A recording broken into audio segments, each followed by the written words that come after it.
Hola, hoy en Dormibosque les traemos un pequeño recopilado de todos los cuentos que llevamos contados hasta ahora. Que alguien mueva esa sandía. En la gran bañera del bosque vivían cientos de pequeños insectos y bichitos. Era una simple bañera abandonada, pero resultaba un lugar perfecto para vivir, donde solo había que tener cuidado con el desagüe de la bañera para que no quedara obstruido y una lluvia inoportuna los hiciera morir ahogados.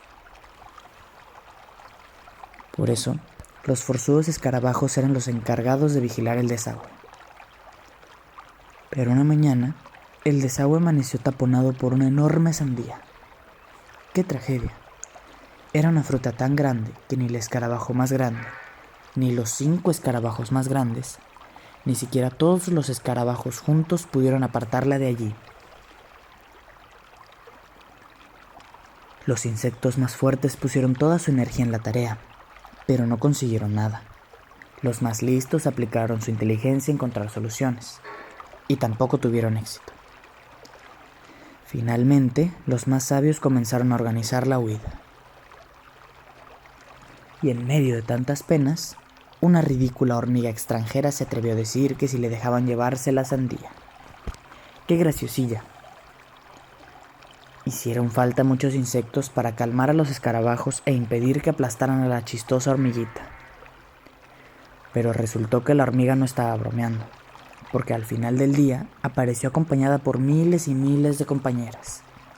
Y en perfecto orden, cada una se acercó a la sandía, mordió su trocito y se lo llevó por donde había venido.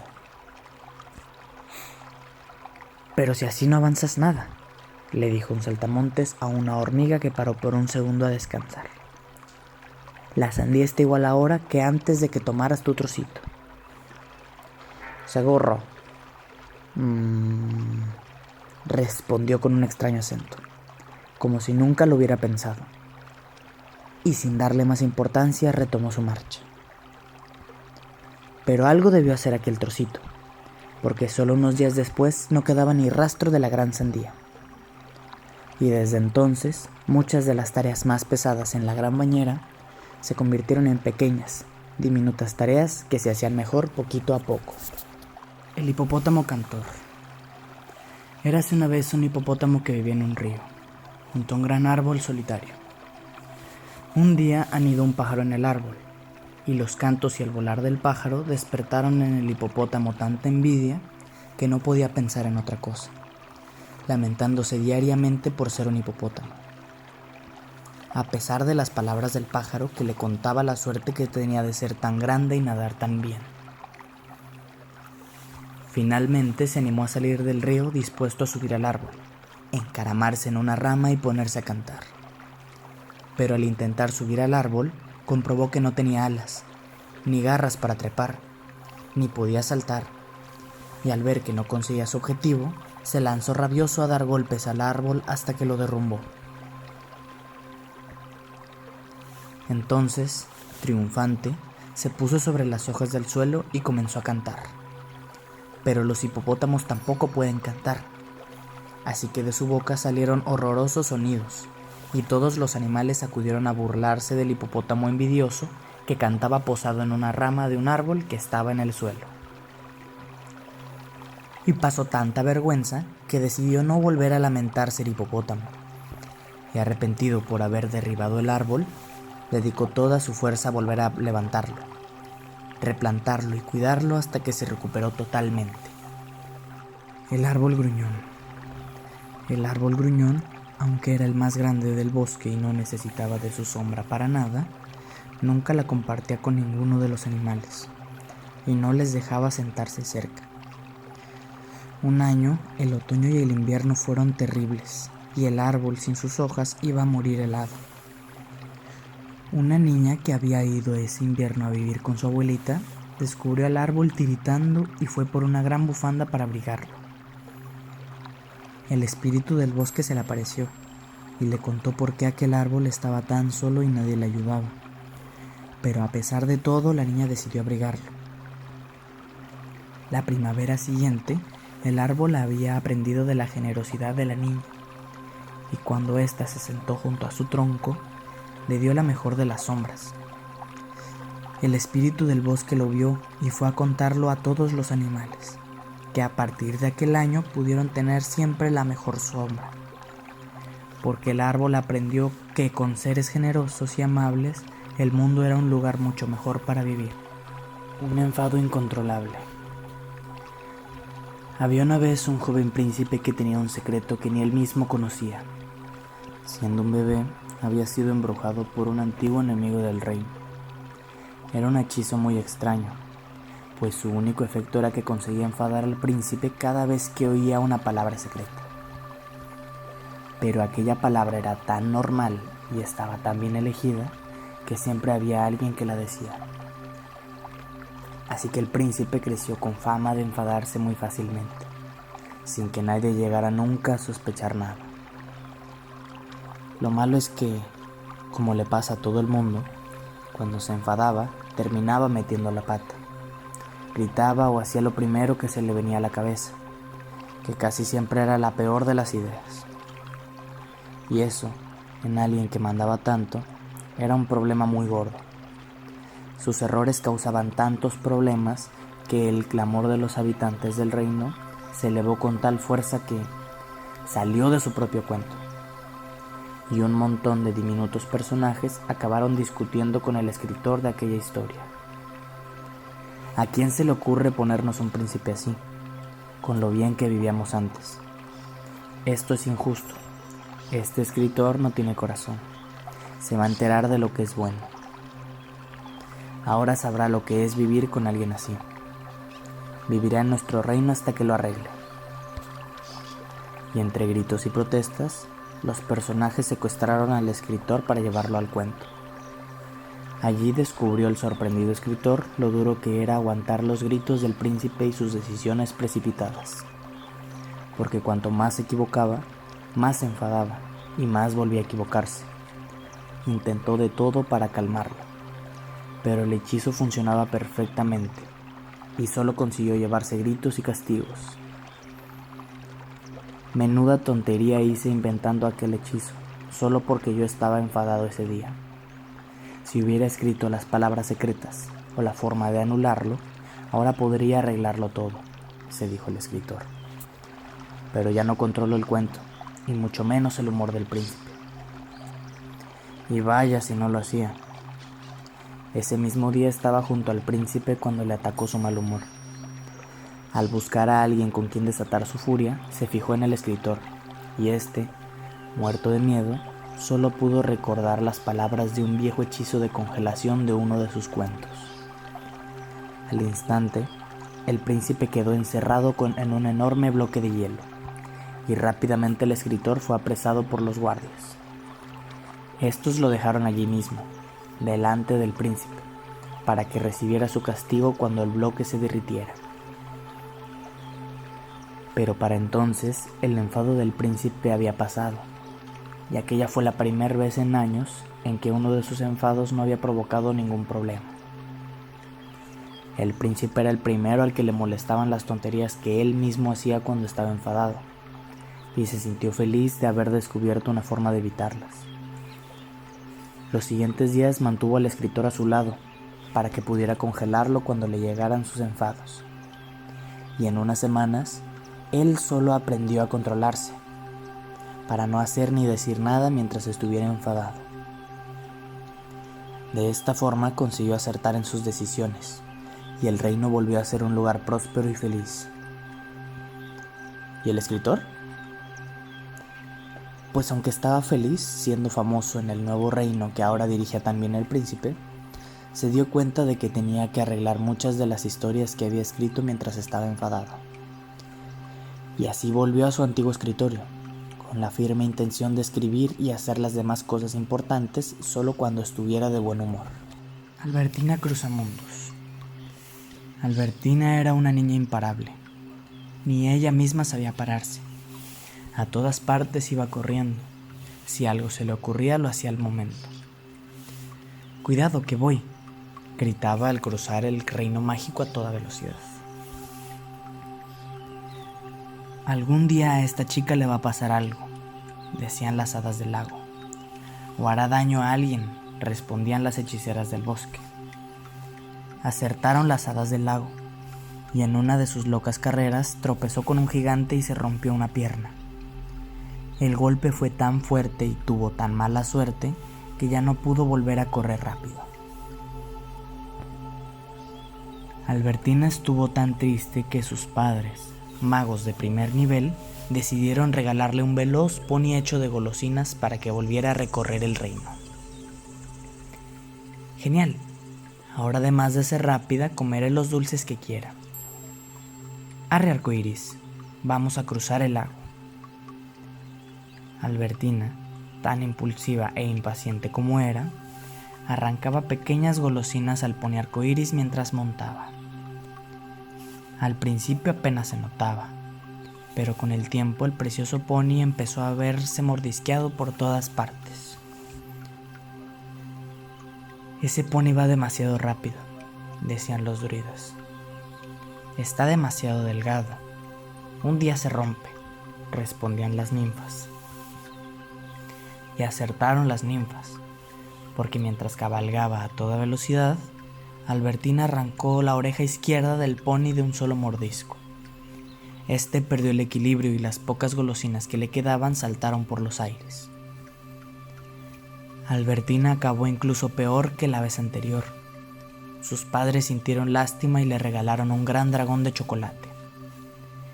Pero nuevamente Albertina no supo controlarse, y sus ansias por correr y por comer dulces acabaron con ella gravemente accidentada, y el dragón convertido en pepitas de chocolate para el desayuno.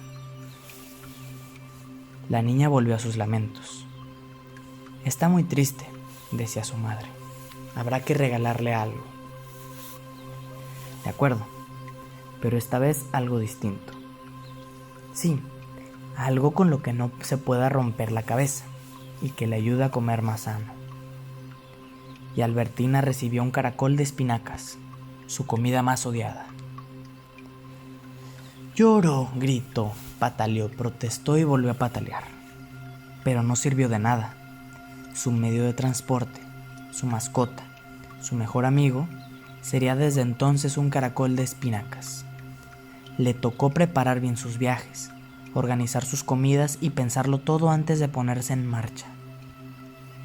Al principio se impacientaba por dedicar tanto tiempo a aquellas cosas, pero pronto descubrió que también disfrutaba preparando los mejores momentos y que eso le ayudaba a vivirlos a tope. Aprendió a apreciar la pausa de su caracol. Ya no le pareció un animal tonto y ya no tenía ganas de hacer cualquier cosa sin pensarla. Todo era mucho más bonito con un poquitín de calma. Y ahora, cuando cruza el reino mágico a lomos de su caracol, sí tiene tiempo para oír lo que dicen hadas, hechiceras, druidas y ninfas. Esta niña llegará lejos, despacio, pero lejos. Esta vez, seguro, aciertan todos. Un videojuego para valientes. Adrián era el rey de los videojuegos, el más rápido con un tablet en la mano. Pasaba horas ante la pantalla y esperaba las vacaciones para poder probar su nuevo juego. Según decían, su último nivel era el mejor que se había hecho nunca y, tras pasar días jugando, consiguió alcanzarlo.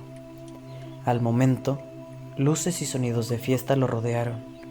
Una niebla blanca lo cubrió todo y, en mitad del espectáculo, el tablet tomó vida y se lo tragó. Cuando se recuperó, Adrián estaba dentro del videojuego y usaba su tablet para moverse a sí mismo. Emocionado, esperaba enfrentarse a los peores rivales. Sin embargo, su primer rival era un muro de cristal que no hacía nada. Adrián tocó su tablet para destrozar el muro, pero nada más tocarlo, una fuerza invisible lo levantó por los aires y comenzó a aplastarlo una y otra vez contra el cristal. Adrián movía sus ágiles dedos sobre la superficie del tablet para liberarse, pero cuanto más lo intentaba, más golpes recibía. Él nunca se rendía, hasta que tras horas de golpes no pudo más y arrojó el tablet al suelo. Este se partió en 1000 pedazos, y al instante lo mismo ocurrió con el cristal. Sin el cristal, Adrián pudo descubrir una máquina para tratarlo como si fuera uno de sus propios dedos, programada simplemente para repetir sus movimientos. Vaya, se dijo, nunca había pensado lo mucho que hago sufrir a mis dedos mientras juego. Adolorido y cansado, decidió seguir adelante. Al poco tiempo quedó atrapado en una extraña burbuja. La burbuja voló hasta un lugar con 1000 luces brillantes y allí se volvió loca, moviéndose sin control. Adrián disfrutó rebotando y dando vueltas en su interior, pero después empezó a cansarse. Al final, tantas luces y movimientos se le hicieron imposibles de aguantar. Cuando ya no pudo más, Adrián cerró los ojos y empezó a llorar. Entonces cesaron las luces, la burbuja se inundó y el agua lo arrastró fuera. Mientras se alejaba, Adrián pudo descubrir que aquella burbuja era simplemente uno de sus propios ojos. Vaya, se dijo, nunca había pensado lo mucho que hago sufrir a mis ojos mientras juego. Todavía secándose las lágrimas, Adrián llegó a un parque precioso, con columpios, toboganes y todo tipo de diversiones, en el que otros niños lo jugaban y lo invitaban a entrar. ¿Dónde está la trampa?, preguntó. En que no puedes jugar solo, le respondieron. Si te quedas solo, desapareces. Adrián se unió al resto de niños. Jugaron tantísimo tiempo que se olvidó de todos los dolores y se hizo muy amigo de todos. Sin duda, fue la mejor parte del videojuego. Vaya, se dijo en voz alta, nunca pensé que jugar en un parque pudiera ser tan divertido. Nada más decir esas palabras, todo desapareció y se oyó una gran voz. Has ganado. Has completado el último nivel. Fuera de aquí. Adrián salió disparado del tablet, yendo a caer de nuevo en el sillón de su casa. Había sido toda una aventura y tenía ganas de repetirla. Pero entonces se acordó de sus sufridos dedos, de sus doloridos ojos y de lo bien que se lo había pasado en el parque jugando con los otros niños, y prefirió llamar a sus amigos para salir un rato a jugar. Lío en la clase de ciencias. El profesor de ciencias, don Estudiete, había pedido a sus alumnos que estudiaran algún animal, hicieran una pequeña redacción y contaran sus conclusiones al resto de la clase. Unos hablaron de los perros, otros de los caballos o los peces, pero el descubrimiento más interesante fue el de la pequeña Anita. He descubierto que las moscas son unas gruñonas histéricas, dijo segurísima. Todos sonrieron, esperando que continuara. Entonces Anita siguió contando. Estuve observando una mosca en mi casa durante 2 horas. Cuando volaba tranquilamente todo iba bien. Pero en cuanto encontraba algún cristal, la mosca empezaba a zumbar. Siempre había creído que ese ruido lo hacía con las alas, pero no. Con los binoculares de mi papá, miré de cerca y vi que lo que hacía era gruñir y protestar. Se ponía tan histérica que era incapaz de cruzar una ventana y se daba golpes una y otra vez. Si solo hubiera mirado a la mariposa que pasaba a su lado, habría visto que había un hueco en la ventana. La mariposa incluso trató de hablarle y ayudarle, pero nada, allí seguía protestando y gruñendo. Don Estudiete les explicó divertido que aquella forma de actuar no tenía tanto que ver con los enfados, sino que era un ejemplo de los distintos niveles de inteligencia y reflexión que tenían los animales.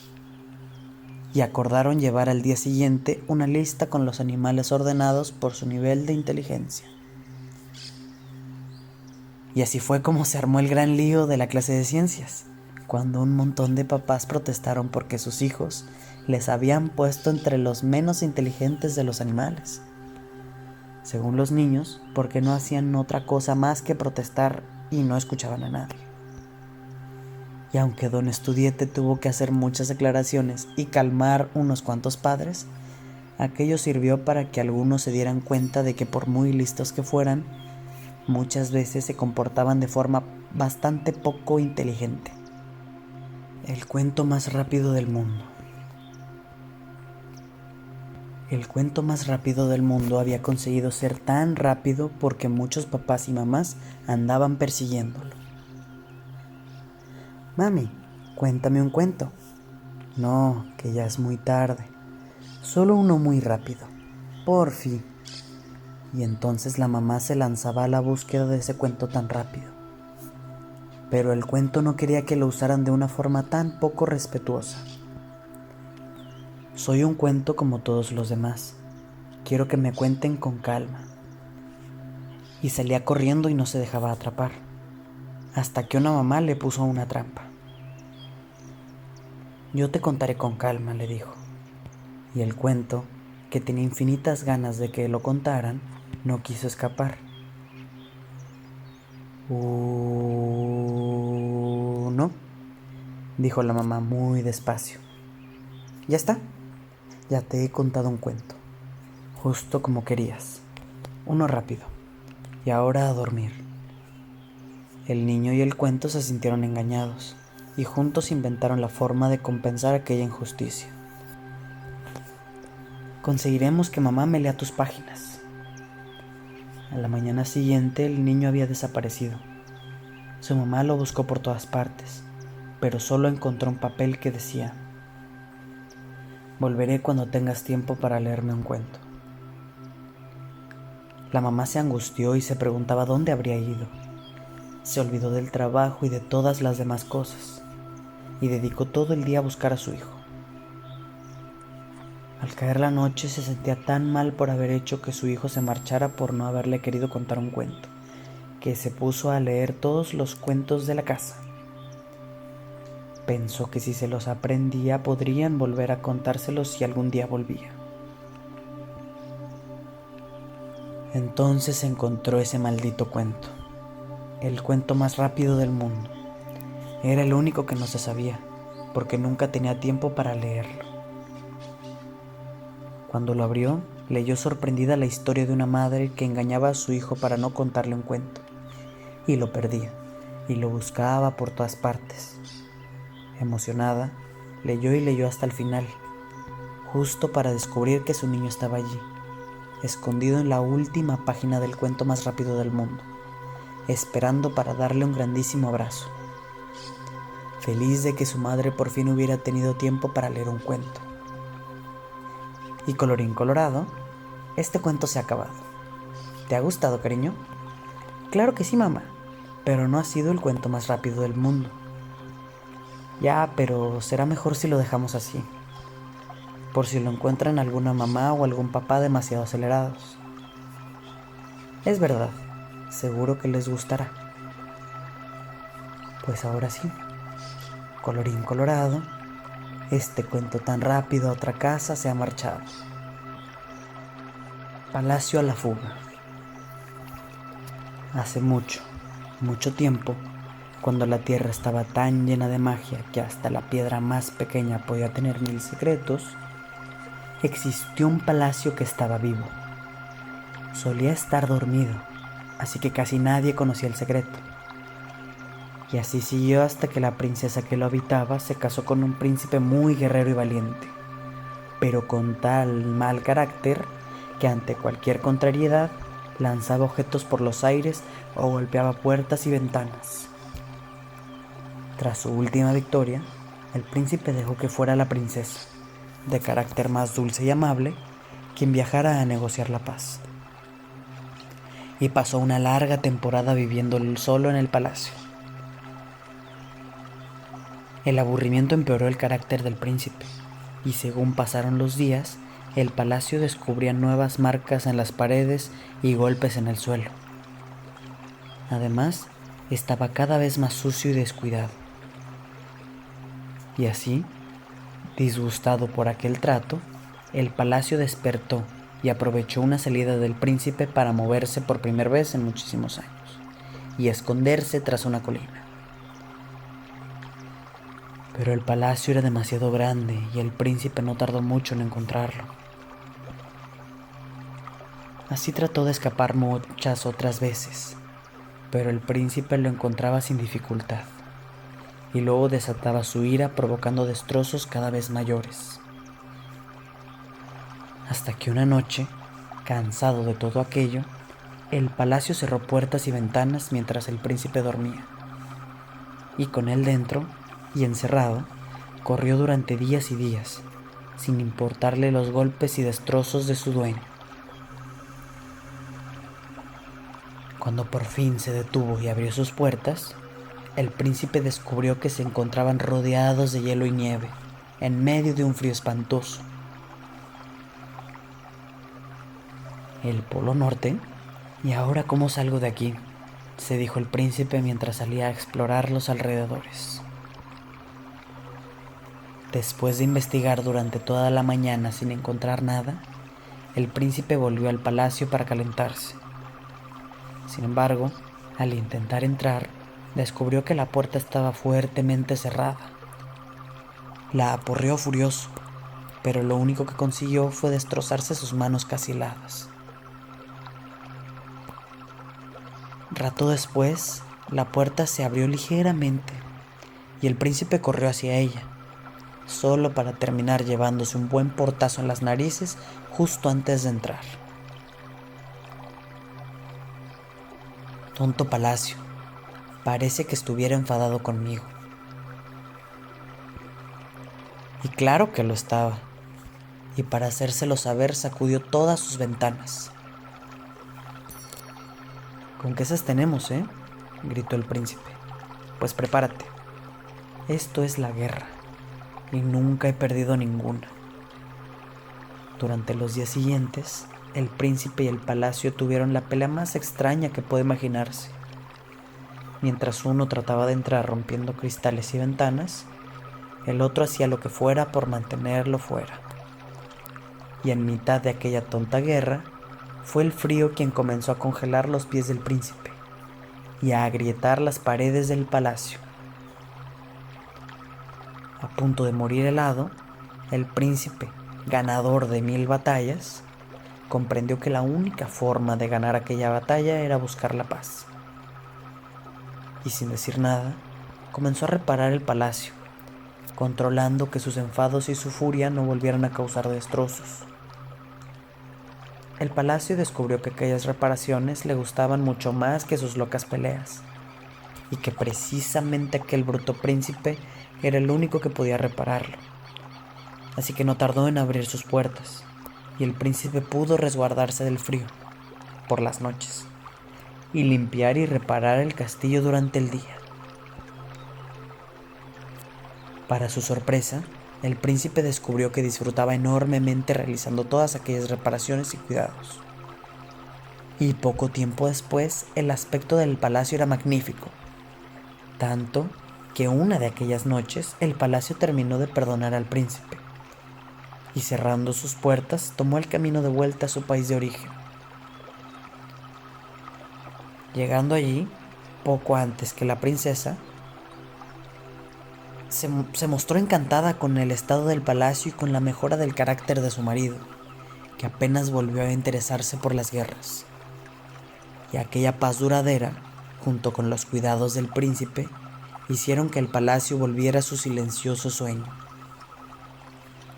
De aquel palacio único solo se sabe que fue desmontado piedra a piedra y repartido por todo el mundo, y que puede que alguna de sus piedras sea hoy parte de tu casa. Así que no dejes que tus enfados y tu mal humor puedan causarle algún daño. El zombi cazafantasmas. Patty Zombie era un zombi cansado de ser el malo de todas las historias, y para demostrar que podía hacer cosas buenas, decidió salir a la caza de los malvados fantasmas. Pero los fantasmas no se dejan ver fácilmente, y además son muy escurridizos. Solo después de muchos intentos fallidos, encontró un fantasma despistado flotando en el bosque. Se acercó con cuidado, preparó sus trampas y saltó sobre él. La lucha pareció terrible, hasta que Patty Zombie se dio cuenta de que estaba luchando él solo contra una sábana pegajosa que le tenía atrapado. Ja, ja, ja. Has caído en mi trampa, malvado zombie, rió un fantasma saliendo de su escondite. Ah, fantasma malvado, respondió. Algún día te atraparé yo a ti. No, no, no, no y no, dijo muy ofendido el fantasma. Disculpa, pero yo soy un fantasma bueno y me dedico a cazar zombis malvados. Eso sí que no, protestó Patty Zombie, porque yo soy un zombi bueno y soy yo quien caza fantasmas malvados. Después de discutir un buen rato, comprendieron que ambos decían la verdad. Les pareció divertido y se hicieron amigos.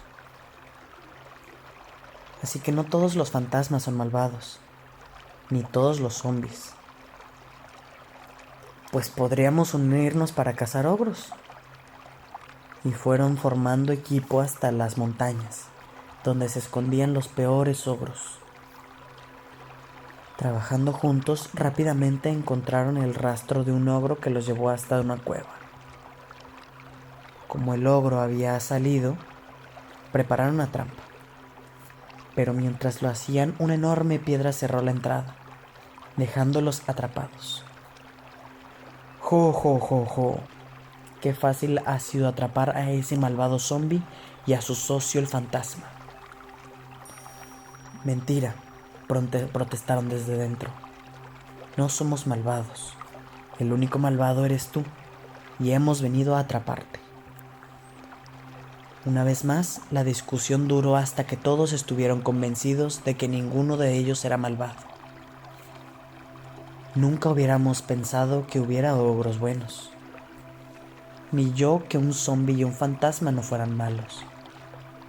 Está claro que, antes de cazar a nadie, tendríamos que asegurarnos de que sea un malvado. Y así fue como descubrieron que muchas criaturas no eran malvadas, aunque tuvieran fama de serlo. Y que lo mismo pasaba con otras que tenían fama de sucias, ruidosas o molestas. Solo unas pocas lo eran de verdad, y no se podía decir cuáles eran sin llegar a conocerlas. De esta forma encontraron a muchos más zombis, fantasmas y ogros buenos que se unieron a su grupo de cazamalvados. Y todos se fiaban de aquella policía del valle, que nunca trataba a nadie dejándose llevar por prejuicios y famas inmerecidas. El dado que pacificó mi tablero. Yo no lo sabía, pero las fichas blancas y negras de mi juego favorito se odiaban a muerte. Cada noche, mientras yo dormía, peleaban por la única casilla multicolor del tablero, a la que las blancas llegaban siguiendo el caminito de casillas blancas que cruzaba su reino, y las negras siguiendo otro caminito de casillas negras que atravesaba el suyo. Aquella lucha tan igualada parecía no tener fin. Así que el señor Dado les propuso la partida definitiva. Se enfrentarían los líderes de cada bando, y el vencedor se quedaría con la casilla multicolor para siempre. Para evitar trampas, añadió Dado, ambas pasarán la noche anterior aisladas y vigiladas por mí. Yo las llevaré luego a su casilla de salida. Tanto dolor había dejado en las fichas aquella feroz guerra, que no dudaron en aceptar la propuesta del viejo y sabio señor Dado, quien, al caer la noche, llevó ambas fichas a un lugar secreto del tablero. Estas esperaban algún tipo de premio o discurso, pero para su sorpresa, solo encontraron 2 cubos de pintura, uno blanco y otro negro. Se cambiarán los colores esta noche, y mañana jugarán en la partida con el color al que siempre se habían enfrentado. Tienen la misma forma y solo cambia su color, así que nadie se dará cuenta, pero tampoco pueden decírselo a nadie. Las fichas obedecieron sorprendidas, y al día siguiente viajaron hasta llegar a la casilla de salida de cada uno de los caminos. La ficha negra, toda ella pintada de blanco, Cruzó el reino de las fichas blancas entre aplausos y gritos de ánimo, sin que nadie supiera que estaban aclamando a la mejor de las fichas negras. Allá por donde pasaba recibía flores, regalos y muestras de cariño de fichas grandes y pequeñas. Viendo la ilusión que generaba ganar aquella casilla, la ficha negra descubrió que el reino de las fichas blancas no era tan distinto del suyo, aunque fueran de colores opuestos. La partida comenzó, y en su emocionante viaje por el caminito de casillas blancas a través del reino rival, la ficha negra se sintió un poquito menos negra, hasta que llegando al final de la partida, cuando estaban cerca que podía verse la última casilla, la ficha negra no recordaba ninguna razón para detestar a las fichas blancas. Entonces se encontró frente a frente con la casilla blanca, toda ella pintada de negro, y sintió un fuerte deseo de abrazarla como a una de sus hermanas. La ficha blanca, que había vivido algo muy parecido en su viaje por el país de las fichas negras, sintió lo mismo, y olvidando la partida, ambas avanzaron hasta la casilla multicolor para fundirse en un gran abrazo. Casi nadie entendía qué había pasado, pero daba igual. Todas tenían tantas ganas de paz que no dudaron en lanzarse a la casilla multicolor para seguir abrazándose unas a otras y celebrar el fin de la guerra. Desde entonces, cada noche, la casilla multicolor se llena de fichas blancas y negras, y de los 2 cubos de pintura que puso allí el señor Dado, para que quienes quieran ver el mundo con los ojos de los demás puedan hacerlo siempre que quieran.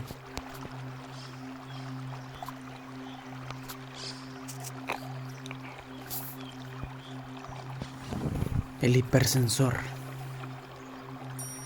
¿Qué cara pondrías si un día una nave extraterrestre te transportara por los aires y te encerrara en una gran jaula de cristal, llevándote a un planeta entre las estrellas?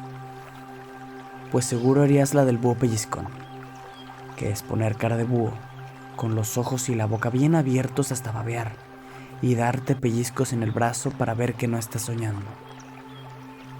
Al menos eso es lo que hizo Tom durante buena parte de su viaje a la lejana ciudad de Atosinau. Allí Tom se convirtió en un espectáculo para los atosinautas, unos seres redonditos sin ojos ni orejas, que con una gran boca siempre sonriente y una ridícula lechuga en lo alto de sus cabezas, se movían a la velocidad del rayo. A todos hacían mucha gracia los ojos del niño y sus orejas, pero lo que más gracia les hacía era darle coscorrones en el cogote cuando miraba para otro lado. Se morían de la risa. Y es que Tom comprobó enseguida que no había forma de atrapar despistado a un atosinauta. Era como si tuvieran ojos y orejas en la espalda, la cara y en todas direcciones. Y por eso se reían tanto cuando le tomaban el pelo. Un pequeño atosinauta terminó siendo buen amigo del niño, y un día le contó su secreto. Aquella tontísima lechuga sobre sus cabezas era un hipersensor, que les permitía hacer 1000 cosas como ver y oír en todas direcciones, conocer la temperatura de las cosas sin tocarlas, e incluso saber si la comida iba a estar rica sin probarla. Ahora entendía Tom por qué se podían mover tan rápido sin chocar nunca entre ellos. Con el tiempo, Tom llegó a salir de su jaula de cristal, pero le resultaba muy difícil moverse en aquel mundo de velocidades de vértigo donde todos lo sabían todo antes siquiera de que él hubiera podido ver o oír nada. Y más de una vez se llegó a enojar con algún atosinauta que aún seguía tomándole el pelo, y ni siquiera se daba cuenta de que él no tenía un hipersensor lechuguino.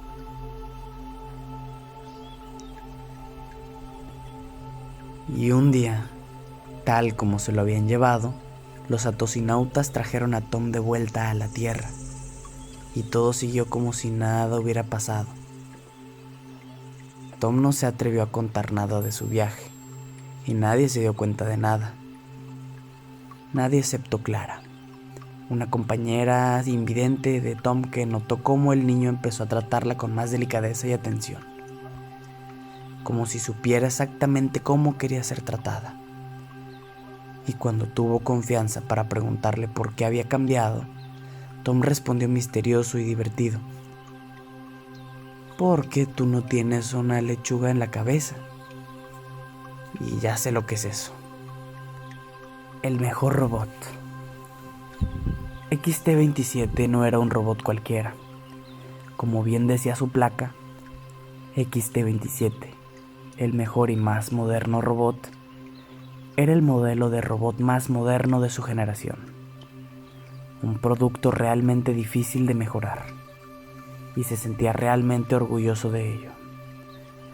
Tanto que cuando se cruzaba con otros robots por la calle, los miraba con cierto aire de superioridad, y solo reaccionaba con alegría y entusiasmo cuando se encontraba con otro XT-27. Todos los robots tendrían que ser como los XT-27, pensaba para sus adentros. Realmente estaba convencido de que ningún nuevo robot podría superar los XT-27, y que el mundo sería mucho mejor si todos los robots fueran como ese modelo perfecto. Un día, caminaba por la ciudad biónica cuando de pronto apareció, justo a unos milímetros de sus sensores ópticos piezoeléctricos. Eran unos ojos normales, pero a XT-27 le gustaba usar palabras muy raras para todo. Apareció una gran puerta amarilla.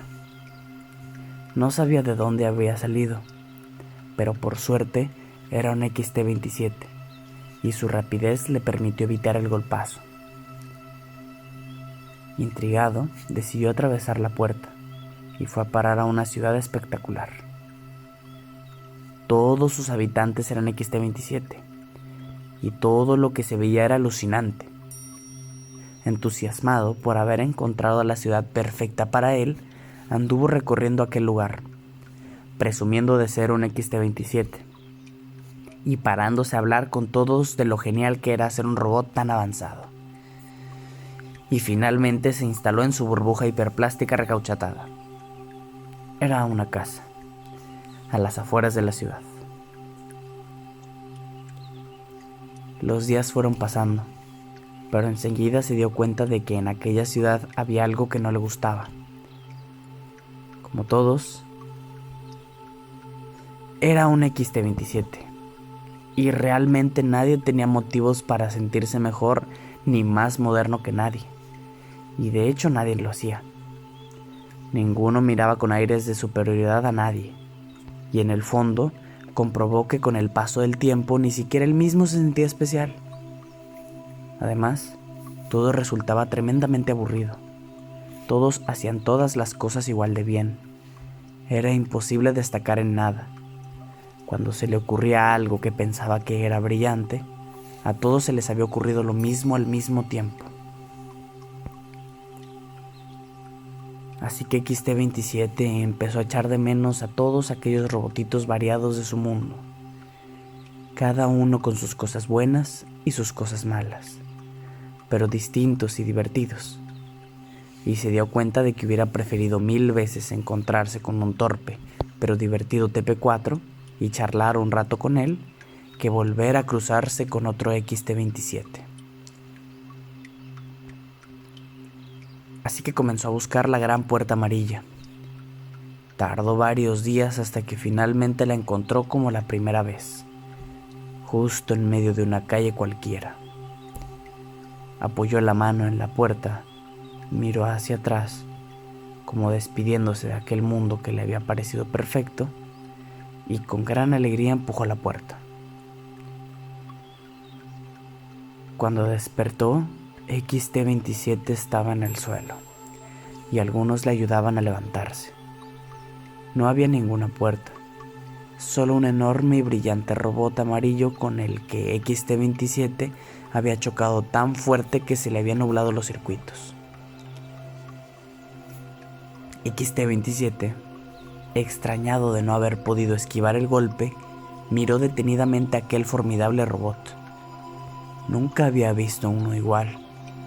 Parecía perfecto en todo, más alto y más fuerte que ninguno, y en su placa se podía leer XT-28, el mejor y más moderno robot.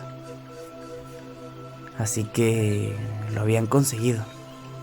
Aunque parecía imposible, los XT-27 ya no eran los mejores robots. Sin embargo, nuestro amigo no se entristeció lo más mínimo, porque segundos antes, mientras soñaba con aquella ciudad perfecta, había aprendido que estaba encantado de ser diferente, y de que hubiera cientos de robots diferentes, cada uno con sus cosas buenas y malas. El niño de las 1000 cosquillas. Pepito Chispiñas era un niño tan sensible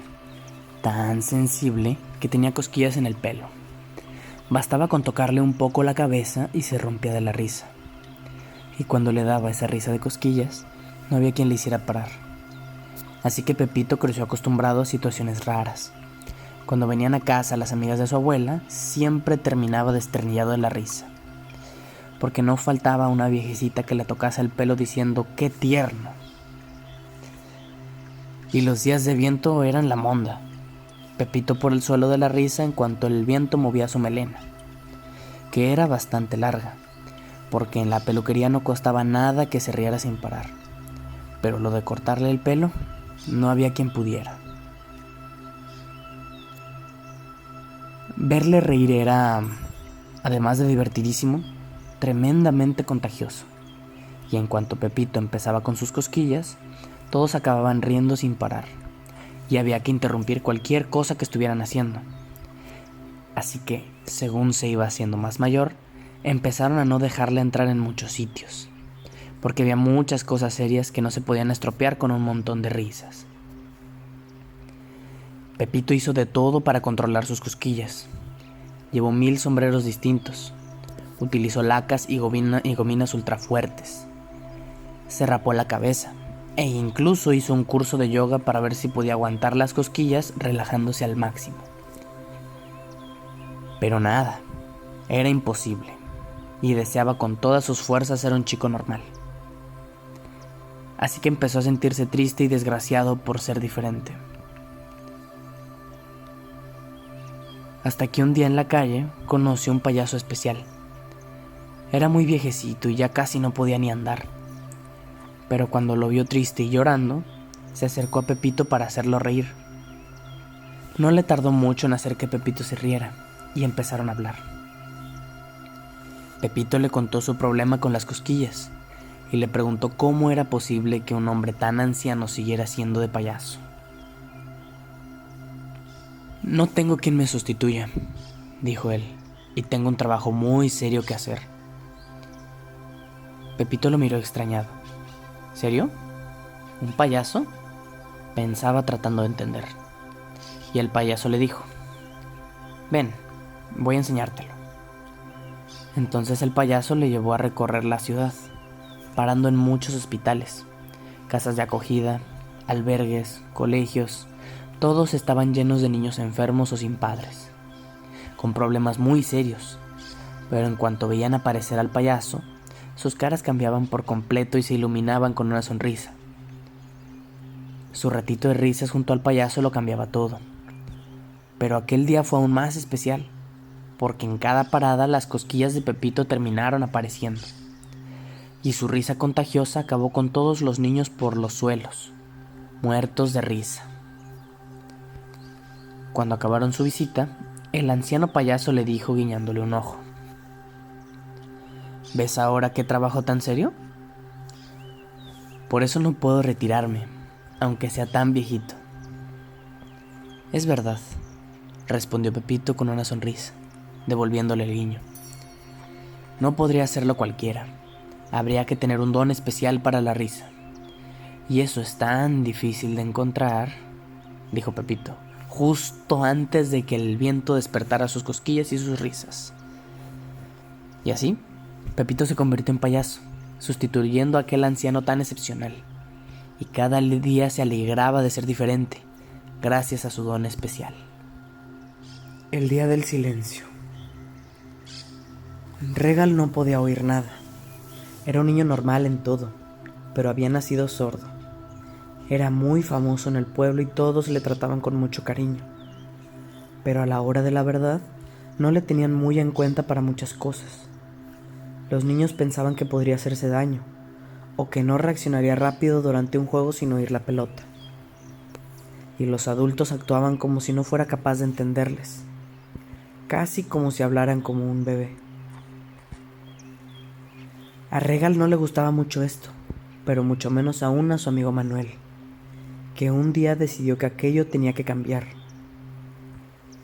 Y como Manuel era hijo del alcalde, convenció a su padre para que aquel año, en honor a Regal, dedicaran un día de las fiestas a quienes no pueden oír. Y durante 24 horas todos llevaran unos tapones en los oídos con los que no se pudiera oír nada.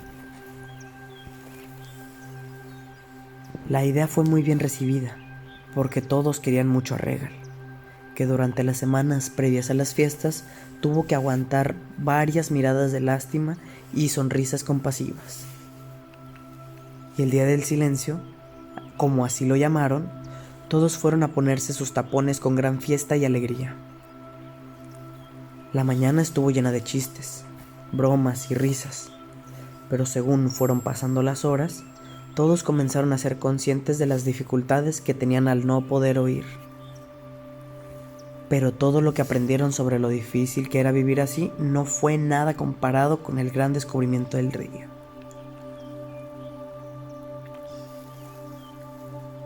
Regal era un fenómeno. Como resultaba que ya nadie se fijaba en su sordera, aquel día Regal pudo jugar a todo como cualquier niño, y resultó que era buenísimo a casi todo. Y no solo eso, Regal tenía una mente clara y ágil, y aquel día, como nadie tenía la prisa habitual, todos pudieron atender a Regal, que era quien mejor se expresaba por gestos, y todos quedaron sorprendidos de su inteligencia y creatividad, y su facilidad para inventar soluciones a casi cualquier problema, y se dieron cuenta de que siempre había sido así, y que lo único que necesitaba Regal era un poco más de tiempo para expresarse bien. Así que el día del silencio fue el del gran descubrimiento de Regal, y de que había que dar a todos la oportunidad de demostrar lo que valían. Y para que otros aprendieran la misma lección, desde aquel día, cada vez que alguien visitaba el pueblo le recibían con gran alegría, poniéndole un gran gorro con el que no se podía oír nada. Buenas noches.